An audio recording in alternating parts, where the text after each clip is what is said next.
இன்றைக்கி ஒரு அழகான கம்பி கோலத்தை பார்க்கலாம். 6 புள்ளி நேர் வரிசை 3 வரிசை வைக்கணும். 6 புள்ளி நேர் வரிசை 3 வரிசை வச்சுட்டு 4ல் முடிக்கணும். பாருங்கள், 6 புள்ளி வச்சுட்டு நேர் வரிசை வச்சு 4ல் முடிக்கணும். பாருங்கள், இப்போ 6 புள்ளி நான் நேர் வரிசை வச்சாச்சா? இப்போ பாருங்கள், இந்த 3 புள்ளியில் இருந்துருக்கு பாருங்களா, 3 வரிசை இருக்குல்ல, அங்கேருந்து ஸ்டார்ட்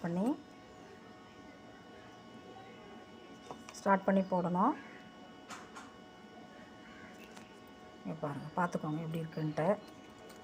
பார்த்து போடலாம், ஈஸி தான். கொஞ்சம் கஷ்டம் மாதிரி இருக்கும், ஆனால் கொஞ்சம் போடும்போது தெரிஞ்சிடும்.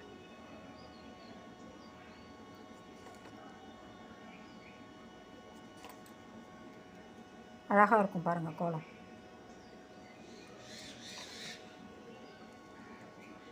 இந்த மாதிரி வளைச்சி போட்டு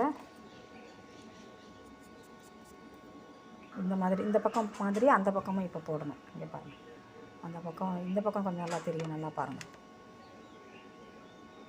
இந்த மாதிரி வந்துட்டு இப்போ இந்த நடுவில் நடுவில் இருக்க புள்ளிக்கு வளைக்கணும். வளைச்சி இந்த சைடில் இருக்க புள்ளிக்கு இந்த மாதிரி வளைச்சி இப்போ ஜாயின் பண்ணிட வேண்டியது தான். அவ்வளோதான், ஒரு அழகான கோலம் ரெடி. பாருங்கள், நல்லாயிருக்கு பாருங்கள், கம்பி கோலம், அழகான கோலம் ரெடி.